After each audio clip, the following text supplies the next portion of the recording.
Alors, Matin Bonheur, c'est le rendez-vous de personnes vraiment adéquates. La force, on espère, de cette émission, on le dit sans prétention, c'est d'avoir des invités qui touchent à tous les secteurs. Aujourd'hui, nous sommes avec un entrepreneur rempli de promesses, de détermination et d'abnégation. Il s'appelle Tano Begré. Bienvenue. Sa passion, c'est la production biologique, l'entrepreneuriat agricole. Et quand on l'a comme ça, il parle, il respire agriculture, il respire tout ce qui est biologie. Et c'est un bonheur de l'avoir. Bienvenue, Begré, bienvenue sur ce plateau. Merci. Bonne année à vous. À vous aussi, Masla. Bonne année, bonjour. Première question, vous êtes directeur général d'une structure de production générationnelle spécialisée dans la production biologique. Question facile, je sais. Qu'est-ce que ça dit? Nous sommes partis d'un constat concret en matière de production agricole. Aujourd'hui, avec le développement des technologies, il est quand même important d'améliorer la production pour la santé de nos populations. C'est ce qui nous a amené à nous spécialiser dans la production biologique des aliments à consommation, tant au niveau des animaux qu'au niveau des légumes. Concrètement? Concrètement, nous faisons par exemple au niveau des poulets, nous avons décidé de faire la production de l'aviculture traditionnelle, ce que nous appelons poulet africain. Nous avons décidé de pouvoir développer cette activité. Excusez-moi, pourquoi on dit poulet africain? Un poulet, c'est pas un poulet? Non. La notion de poulet africain est liée à la génétique. Parce que le poulet africain, en termes d'éléments génétiques, c'est des animaux qui ont une croissance très lente. Par contre, ce que nous appelons les poulets de chair, c'est des animaux qui ont connu une mutation génétique qui permet la croissance rapide de ces animaux. Alors, cela s'explique par le fait qu'à un moment donné, dans l'évolution du monde, la population avait besoin de quoi manger.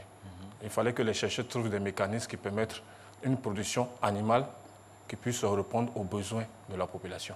C'est ce qui a favorisé le développement des poulets de chair, des poulets de pondeuses, qui sont des animaux améliorés en termes de niveau de productivité. Par exemple, il y a des pondeuses qui, une pondeuse peut vous produire, par exemple, 240 à 500 œufs par an. Par contre, le poulet africain, en termes de rusticité, elle est bonne. Mais la croissance de la chair est très lente. D'accord. Et pour le poulet, vous avez parlé de chair. Génétiquement modifié. Oui. Sur la santé, ça ne cause rien? Non, ça ne pose pas de problème. Aujourd'hui, par exemple, vous pouvez utiliser les poussins chairs, qui sont des animaux dont la génétique a eu des mutations, pour produire des animaux bio. C'est l'utilisation, par exemple, des antibiotiques que nous essayons de réduire dans la production. Parce qu'il faut dire que depuis la découverte des antibiotiques des années 1930 jusqu'à aujourd'hui, la mauvaise utilisation des antibiotiques dans la production animale a un impact sur la santé humaine. Parce que nous avons les mêmes molécules au niveau des animaux que les hommes. Mais si des animaux qui sont nourris à partir des antibiotiques, que ces animaux, le délai d'attente n'est pas respecté, que nous consommons, pendant qu'ils ne sont pas malades, déjà nous avons des dépôts de produits d'antibiotiques dans nos corps. Ce qui fait qu'à un moment donné, lorsque nous prenons ces antibiotiques, il y a ce que nous appelons la réfaction qui fait que ces antibiotiques ne vont pas agir. Donc nous nous encourageons par exemple aujourd'hui la production dans la réduction des antibiotiques. Ça, c'est un vrai débat. Hein. Mais dites-nous, quel est le plateau technique en Côte d'Ivoire pour tout ce qui est production biologique? L'état des lieux? L'état des lieux au niveau de la production biologique, je viens de le dire, la semaine passée, nous, en tant que producteurs, nous avons réfléchi pour mettre en place le premier réseau de la production biologique en Côte d'Ivoire, que nous avons appelé le RENA Bio. Mais aujourd'hui, il n'y a pas de charte de production biologique. Parce que lorsque nous parlons de production biologique, il ne s'agit pas seulement d'aller prendre des semences villageoises pour dire que nous faisons la production biologique.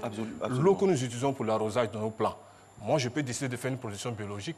Si mon voisin utilise les pesticides pour faire des traitements, avec les pesticides, il va s'en dire qu'à un moment donné, ces pesticides vont passer dans l'eau et que moi j'utilise pour faire mes traitements. Je ne fais pas de production biologique. Donc la production biologique prend en compte beaucoup d'aspects assez très importants. Le choix de la semence, la qualité du sol, la qualité des produits, la qualité de l'eau que nous utilisons. Donc nous sommes en train de réfléchir pour mettre en place une charte qui va stipuler qu'est-ce que nous appelons une production biologique en Côte d'Ivoire. Parce que nous voyons souvent des gens dire des productions bio, mais en réalité, ce n'est pas des productions bio. Parce que lorsque nous regardons à Abidjan, ceux qui produisent la tomate, les laitiers qui utilisent l'eau de la lagune, ces eaux qui sont les déchets des usines, nous disons que ce n'est pas la production biologique. Parce que dans ces eaux, nous avons par exemple des résidus de plomb qui ne sont pas bons pour la santé. Donc aujourd'hui, en termes de production biologique en Côte d'Ivoire, il y a du travail à faire.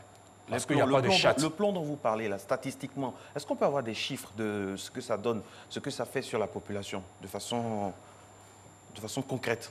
Vous avez des chiffres? Non, je n'ai pas de chiffres techniques, mais le plomb, vous savez que c'est un atome dont la décomposition est difficile. Donc, si vous consommez des aliments, même s'il y a seulement que des traces, vous voyez que si cela se dépose au niveau de vos reins, c'est un problème. Oui. C'est un problème. Donc, il n'y a pas de charte de production biologique en Côte d'Ivoire. Et nous sommes en train de réfléchir là-dessus pour pouvoir produire une charte pour dire, si en Côte d'Ivoire, nous disons, monsieur Marcelin, vous êtes producteur de produits biologiques, voici les réglementations sur lesquelles il doit pouvoir marcher pour la production de produits. Voilà. On ne peut pas utiliser des semences OGM pour dire que nous faisons la production biologique, c'est contradictoire.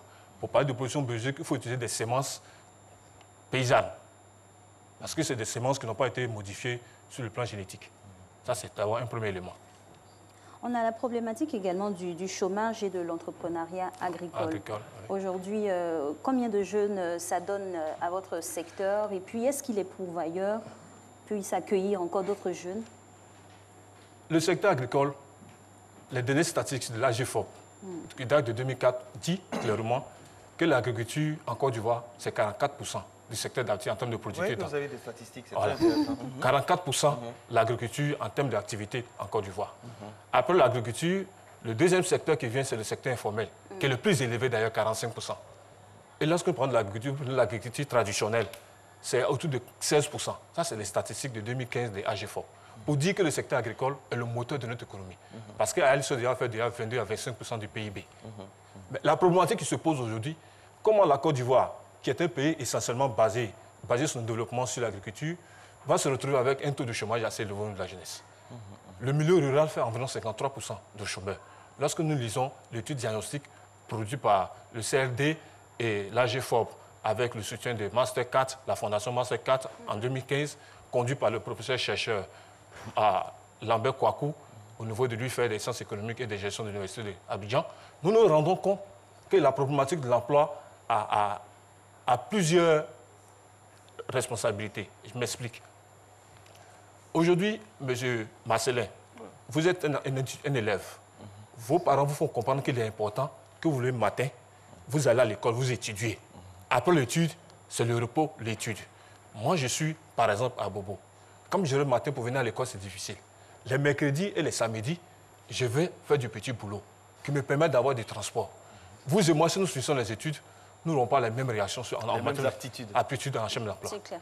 Parce que vous avez été confiné dans un système études-repos, études-repos. Vous n'avez pas appris à réfléchir.